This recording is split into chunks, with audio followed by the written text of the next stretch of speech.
America में federal government के shutdown को पूरे 24 घंटे हो चुके हैं। कांग्रेस फंडिंग बिल को लेकर किसी सहमति पर नहीं पहुंच पाई और रात 12 बजे के बाद से कई सरकारी विभाग और एजेंसियां बंद होने लगी। इस बीच तुरंत शटडाउन खत्म करने का एक प्रस्ताव सीनेट में लाया गया, पर वहां जरूरी समर्थन नहीं मिल पाया। नमस्कार, आप देख रहे हैं न्यूज़ 18 का डिजिटल प्लेटफॉर्म और मैं हूं आपके साथ जागृति खंतवाल। अमेरिका में 24 घंटे में आखिर क्या क्या हुआ, इसकी बात करें तो सबसे महत्वपूर्ण बात यह है कि डेमोक्रेटिक सांसदों ने ACA सब्सिडी के विस्तार की मांग पर अड़े रहने का फैसला जारी रखा है, जबकि राष्ट्रपति डोनाल्ड ट्रंप और रिपब्लिकन नेता उस खर्च को मंजूरी देने से इनकार कर रहे हैं। यही असहमति शटडाउन की सबसे बड़ी वजह बनी हुई है। शटडाउन के बाद से व्हाइट हाउस और उपराष्ट्रपति JD वेंस लगातार चेतावनी दे रहे हैं। उपराष्ट्रपति JD वेंस अचानक व्हाइट हाउस की प्रेस कॉन्फ्रेंस में पहुंच गए। उन्होंने चेतावनी दी कि अगर ये टकराव कई दिनों या हफ्तों तक चला तो फेडरल कर्मचारियों की छटनी करनी पड़ सकती है। उन्होंने प्रेस ब्रीफिंग में भी कहा कि मामले के खींचने पर नौकरियां जाने का असर अस्थायी नहीं रह सकता। व्हाइट हाउस की प्रेस सेक्रेटरी कैरोलिन लोविट ने ये भी माना है कि एजेंसियां कटौती की तैयारी कर रही हैं और छटनी नजदीक मानी जा रही है। आकलन के मुताबिक लगभग 7,50,000 फेडरल एम्प्लॉय फरलो यानी कि अनिवार्य छुट्टी पर जा सकते हैं और उनका वेतन तब तक रोका जा सकता है जब तक कि सरकार काम पर लौटकर रिम्यूनरेशन का आदेश नहीं देती है। कई आवश्यक कर्मचारी जैसे कि सैन्यकर्मी, एयर ट्रैफिक कंट्रोलर और बॉर्डर एजेंट ड्यूटी करते रहेंगे, पर वो कुछ समय के लिए बिना वेतन के काम कर सकते हैं। हालांकि शटडाउन को लेकर FBI एजेंट्स एसोसिएशन और अन्य सुरक्षा समूहों ने चेतावनी दी कि इससे जांच, निगरानी और फॉरेंसिक कार्य प्रभावित हो सकते हैं।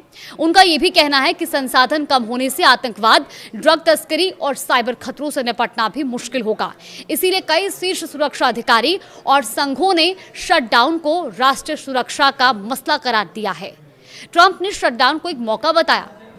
वो डेमोक्रेटिक प्रोजेक्ट्स और सरकारी खर्च कटौती कर सकेंगे, तो वहीं विपक्ष ने रिपब्लिकनों पर आरोप लगाया कि वो ही इस संकट के जिम्मेदार हैं। जनता में भी सवाल बने हुए हैं। एक हालिया पोल की अगर हम बात करें तो उसमें 38% लोगों ने रिपब्लिकनों को दोषी माना, 27% ने डेमोक्रेटिक्स और 31% ने इन दोनों ही पक्षों को जिम्मेदार बताया है।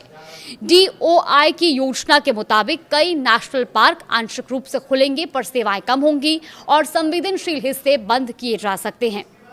कुछ राज्य ऐसे हैं जो अपने स्तर पर सहायता देने की पेशकश भी कर रहे हैं, पर कई पार्कों के लिए रेंजर स्टाफ की कमी और सुरक्षा चिंताएं भी बढ़ गई हैं। तो वहीं न्यूयॉर्क की गवर्नर कैथी हॉकुल ने कहा कि वो इस बार राज्य का पैसा इस्तेमाल करके स्टैचू ऑफ लिबर्टी को खुला नहीं रखेंगे। इसीलिए अगर केंद्र सरकार सेवाएं बंद कर देगी तो वहां भी सेवाएं प्रभावित हो सकती हैं। हालांकि ये खुला जरूर रहेगा। नेशनल गार्ड के कुछ हिस्से जिन्हें पोलैंड और अन्य शहरों में तैनात किया जा सकता है, वो ड्यूटी पर रिपोर्ट करेंगे, पर उनकी तनख्वाह शटडाउन खत्म होने तक रोकी जा सकती है। यानी वो काम करेंगे पर उन्हें पेमेंट देरी से मिलेगी।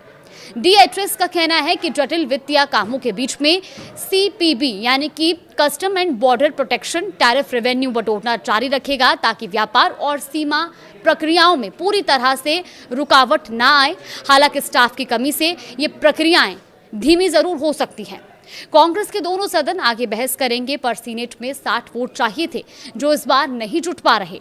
अगर डील नहीं बनी तो शटडाउन लंबा चल सकता है और इसका असर महीनों तक देखने के लिए मिलेगा, जिससे सीधा सीधा असर लोगों की सैलरी में देरी, सरकारी सेवाओं में कटौती और राष्ट्रीय सुरक्षा कार्रवाइयों पर दबाव होगा। फिलहाल देश और दुनिया की तमाम बड़ी खबरों के लिए देखते रहिए न्यूज़ 18।